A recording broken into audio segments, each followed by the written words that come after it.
많은 사람들이 투자 시장에 들어와서 돈을 진짜 많이 벌고 싶어 하잖아요.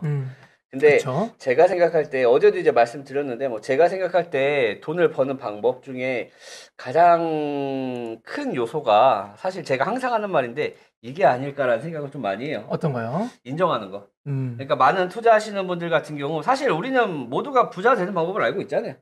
부자가 되는 습관부터 시작해갖고 부자가 되는 방법, 부자들이 어떤 생각을 하고 어떤 식으로 일을 하고 자본을 어떻게 포트폴리오를 짜서 굴리고 부자들이 어떤 식으로 살아가는지에 대해서 사실 너무나 잘 알고 있습니다. 맞아요. 근데 인정을 하지 않아요. 그리고 내가 내 삶을 부정하고 내 삶을 부정하면서 새로운 거를 받아들이는 게 사실 쉽지 않아요. 그러니까 내가 여태까지 왔던 이거에 대해서 사실 잘못 살아온 사람도 있을 거고 잘 살아오신 분들도 계실 텐데 어쨌든 나보다 나은 사람을 보면서 우리가 바꿔야 되고 그 바꾸면서 선택이나 이런 것들 많은 기로에 섰는데 사실 인정하지 않고 그냥 빈정거리면 사실 아무것도 할 수 없지 않을까라는 생각이 조금 듭니다. 그래서 부자가 되는 길 중에서 제가 생각한 가장 큰 거는 아마 인정하는 것부터 배워야 되지 않을까라는 생각이 들어요. 저희가 방송을 4년 동안 하면서 많은 얘기들을 말씀드렸는데 그럼에도 불구하고 아직까지도 좀 급등을 노리거나 그 다음에 사기코인 다단계에 빠져 있거나 아니면 좀 잘못된 투자 포트폴리오를 갖고 있거나 부자들과 반대 방향으로 가는 케이스들이 굉장히 많아요. 맞아요. 그래서 그런 것들을 조금 수정하고 바꾸려면 일단은 인정을 해야 되거든요. 근데 이게 가장 크지 않을까라는 생각에 한번 가져와 봤습니다. 맞습니다. 지금 물리신 분들 중에서 네네. 이제 인정을 못 하시는 분들 중에 하나가 이런 분이지 않을까 싶어요. 현 시장 지금 금일 오늘 12월 17일 기준으로 본인을 인정하지 못하시는 분들은 뭘 하고 계시느냐? 내가 가지고 있었던 코인을 손절하시고 네네. BTC 마켓에서 코인 만지고 있다? 지금 BTC 마켓이 사실 조금 많이 올라가고 있긴 해요. 네네. 지금 원화 마켓이 장이 안 좋다 보니까 BTC 마켓에 있는 자코인들 뭐 GXC 체인 그리고 온보프 이런 거가 많이 올라가고 있는데 원화 마켓에 있는 거 손절하고 나 지금 50% 물렸어 복구해야지 하면서 거기에 들어가시는 분들이 좀 잘못되지 않았을까. 너무 리스크 관리를 안 하고 무지성으로 투자하시는 인정 못 하시는 분들이지 않을까 싶습니다. 그래서 저는 가장 큰 게 사실 인정하는 것부터 배우는 게 이제 내 삶을 바꿀 수 있는 방법이지 않을까라는 생각이 조금 많이 들어요. 네. 사실 모두가 생각하는 건 사실 정답이 아니죠.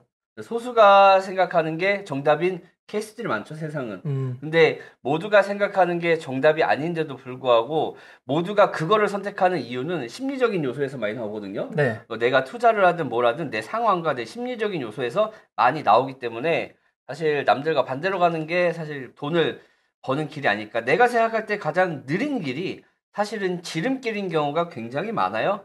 근데 이제 많은 사람들은 느린 길을 가기 너무 어렵다라는 생각에 시작도 하기 전에 빠른 길을 선택했는데 보통 그 길이 사실 함정 카드 발동이죠. 그쵸. 꽝 그래서 울리더라. 네, 조심하셨으면 좋겠고요. 또 이제 우리는 돈을 버는 방송이기 때문에 이제 이런 말씀을 드릴 수 있지 않을까라는 생각이 듭니다. 네, 맞습니다. 자, 소상공인들 320만 명한테 이제 100만 원씩 지급한다. 손실보상 대상은 좀 확대가 됐습니다.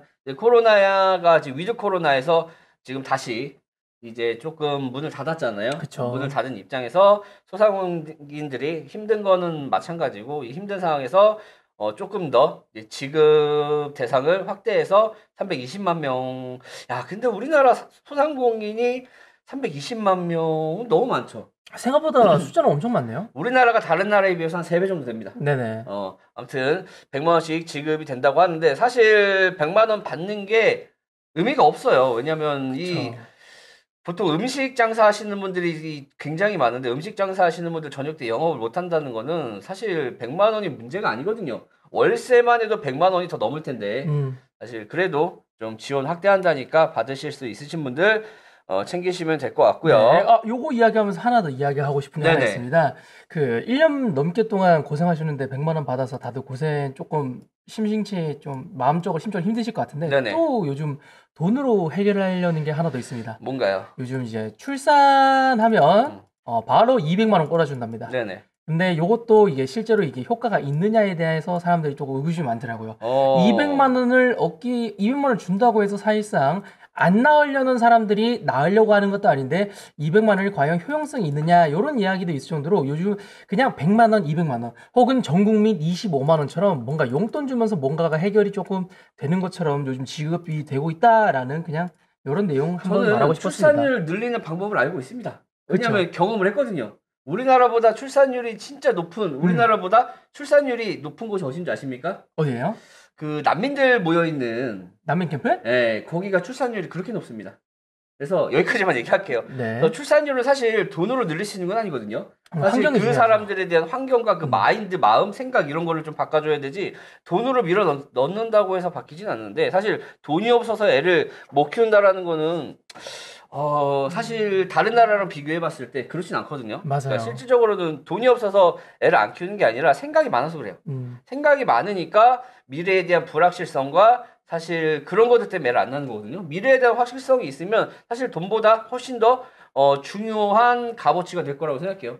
그 미래에 대한 확실성. 그리고 어른들이 이런 얘기들 많이 해요. 그러니까 우리 때는 진짜 라떼는 말이야. 정말 힘들게 살았다. 그 단칸방 반지하에서부터 너희들 밥 비려 먹으려고 내가 하루 종일 일했다. 이런 맞아요. 말 많이 하시죠. 근데 그래서 지금 세대의 사람들에게 이런 얘기를 하죠. 너네는 편한 거다. 그쵸. 근데 난 이게 잘못됐다라고 생각하는 게 뭐냐면 사실 그 단칸방에 살아도 꿈과 희망은 있었거든요. 그러니까 단칸방에 살아도 내가 열심히 일하면 서울에 집을 살 수 있고 은행에 적금만 넣어도 연 이자율이 15% 막 10% 이렇게 됐으니까 사실 미래랑 이런 것들이 보장이 되고 꿈과 희망을 가질 수 있었는데 지금은 사실 먹을 건 풍조하지만 마음속에 꿈과 희망이 사라진 상황이잖아요. 그래서 힘든 걸로 따지면 지금 MZ세대 사람들이 그 과거의 사람들보다 심적으로는 더 많이 힘들지 않을까라는 생각이 들어요. 그쵸, 그쵸. 틀딱이 분들, 니들이 힘든 게 뭐가 있어가 아니라 사실 진짜 몸이 힘든 게 아니라 마음이 힘든 거고 몸이 힘든 거는 견딜 수 있지만 마음이 힘든 건 사실 견디기가 힘들어요. 그래서 요런 그냥 헛소리 한번 해봤고요. 네, 그리고 제가 중간에 하나 말씀 안 드린 게 있는데 요거 틀릴까봐 말씀드릴게요. 아까 출산하면 200만 원 준다고 했었잖아요. 현금 아닙니다. 바우처입니다. 바우처라서 이제 자기들이 정부에서 지정된 가게에서만 살 수 있다. 그런 200만 원이다라고만 생각하시면 되겠습니다. 네네. 제가 현금이라 말씀드렸는데 현금이 아니라 현금도 아니라 바우처입니다. 진짜 포인트다. 서민들이 잘 사는 세상은 사실 이 미래에 대한 확실과 그다음에 마음의 평온을 찾아주는 게 우선이거든요. 네. 그건 돈으로 해결되지 않습니다. 돈이 있다 해도 마음의 평안을 올 수가 없어요. 미래에 대한 불확실성. 지금 당장 나한테 1,000만 원을 주고 2,000만 원 주면 뭐합니까?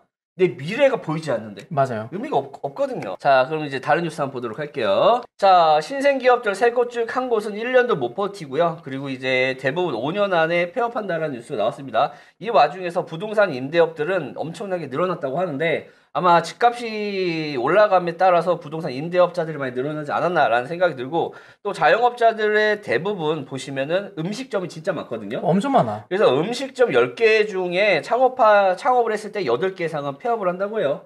물론 너무 많은 다른 나라에 비해서 인구 대비 3배 이상 많은 것도 많지만 많이 폐업을 하고 있네요. 뭐 코로나 이전에도 사실 폐업을 많이 했어요. 이거는 뭐 코로나 때문에 그렇다라고 단정 지을 수는 없는 게 그 전부터 사실 폐업률이 높긴 했습니다. 원래 80%긴 했어요. 네, 원래 7, 80%긴 원래 7, 80%였어요. 네, 그런데 이제 또 다른 데보다 조금 더 지금 코로나라서 조금 더 심각하게 좀 조금 더 올라간 거지. 그래서 이제 이 얘기를 하는 이유는 자영업자들 화이팅 했으면 좋겠고 그랬으면 좋겠습니다.